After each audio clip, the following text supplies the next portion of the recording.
Good morning, good afternoon, good evening.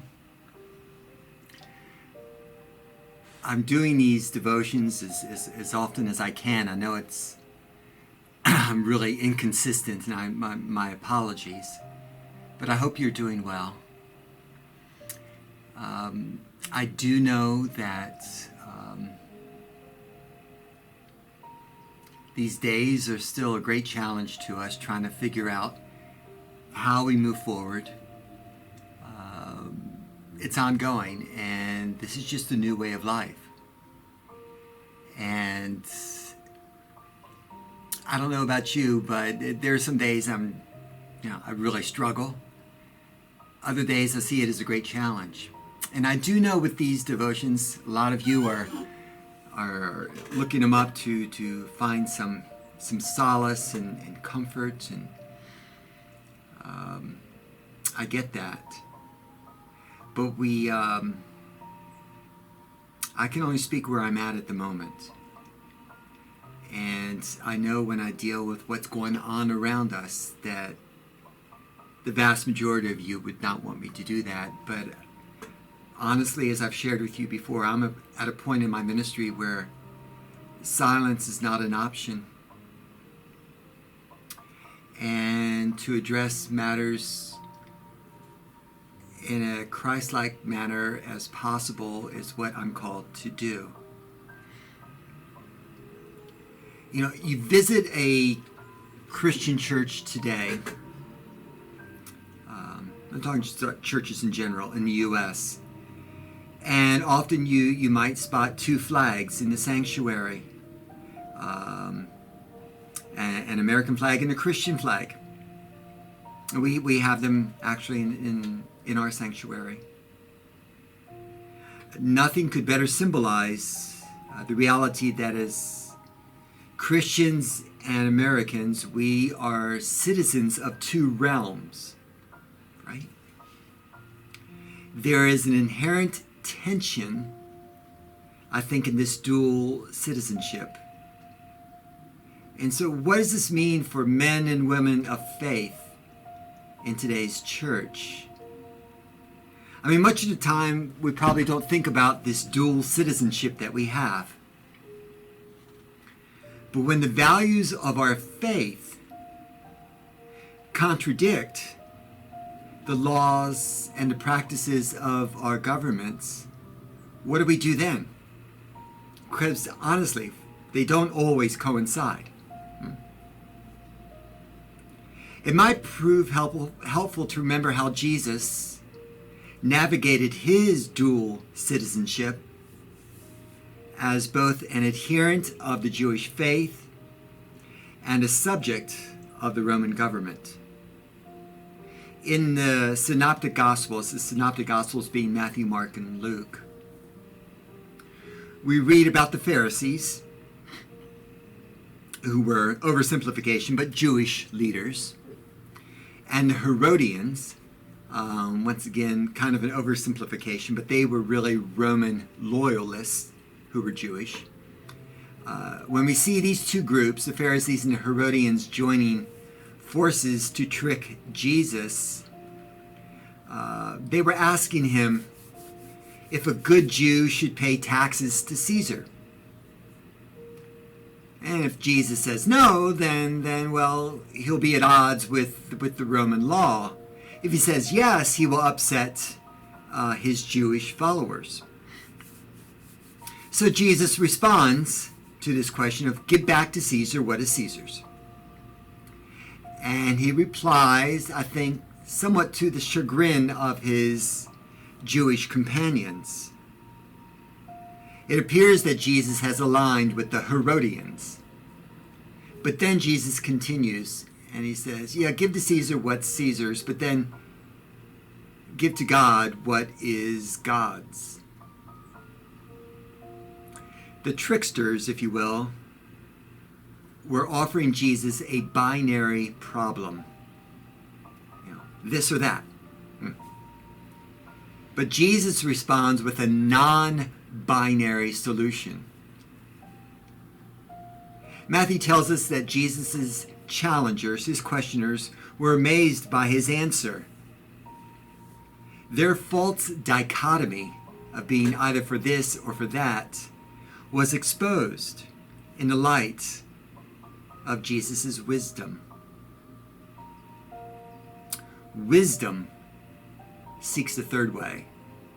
Got to be this or that, and Jesus says, oh, no, there's another way. It's the way of wisdom. Let me explain.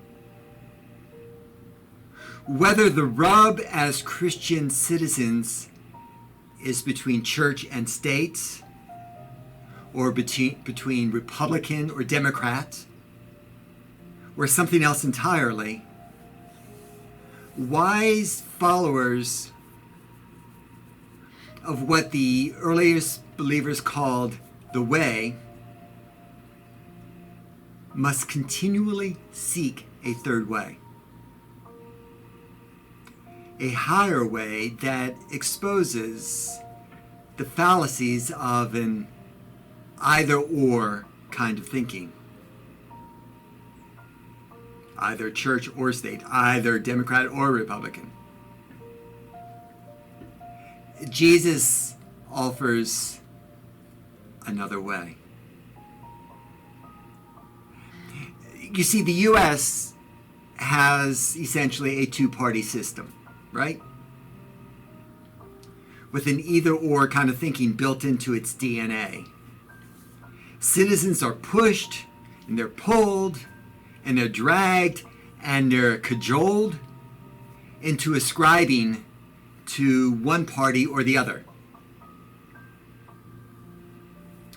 Party identity often becomes a primary way we see ourselves and one another. And that's sad. When we begin to think of ourselves as Democrat or Republican, we can be confident we have fallen prey to that either or kind of thinking. Wisdom seeks the third way. What does third way wisdom look like in a congregational setting? Especially in 2020, when a global pandemic rages and racial tensions flare. In the midst of an election year where people somehow make their party affiliation well known by whether they wear a mask or not. What can church leaders do to lift disparate people above the cacophony of partisan dog whistles and political posturing? First, we need to name it. Church leaders should name the tension. Folks, the election will be on the minds of worshipers in 2020. It is. If church leaders ignore the election, or if we dance too delicately around the discord, we become irrelevant. Our message becomes anemic, sterile, and impotent. Jesus was not afraid to name Caesar and God in the same lesson, and neither should we. We must not be afraid to name the current reality. Church leaders, as responsible citizens, ultimately will cast votes born out of a two-party system. But until and beyond that day, church leaders must lift, prompt, urge, and beckon believers up above this partisan fray of you got to be on one side or the other. Wisdom seeks the third way. Secondly, we need to reframe it, keeping the great commandment to love God and neighbor ever central. The job of the church is to constantly point people to a higher way. This calling is especially prescient during these polarizing days. I am so sick and tired of people not talking to each other or vilifying each other because they're choosing one way over the other way. The left says this, the right says that. How might we look at this through the lens of faith? As we explore that question together as church communities and as a church, we will be on the path to discovering a third way. Wisdom seeks a third way. Seeking a higher way, a third way, will be challenging.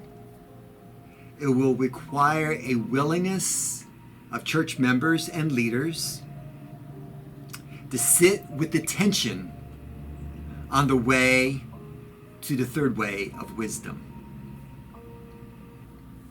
It will summon us to seek to understand, to hold loosely our need to be understood. And it will necessitate deep listening. We must be prepared to be transformed by the conversation.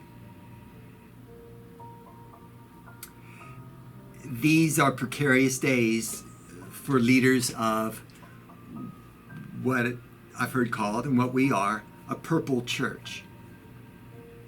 A church comprised of people who identify as both Democrat and Republican. Those who preach, moi, right, must comfort, as they say, the afflicted and afflict the comfortable. A good rule of thumb for this kind of preaching should be pastoral, always, prophetic sometimes, and partisan never. But preaching can be more than meeting people in the middle. Relevant preaching aims not to be apolitical, but rather what I'll call trans-political, aspiring to lift the collective vision higher, above that zero-sum politics, that it has to be this way or that way. No, it doesn't. One way is not more faithful than another, except for that third way, the way of wisdom. At our best, our nation and our faith share a common third way vision, that the United States would be a land of liberty and justice for all. The church gains relevance as it points its communities to this ideal. This is no time for the church to be silent, while partisan voices jockey for attention.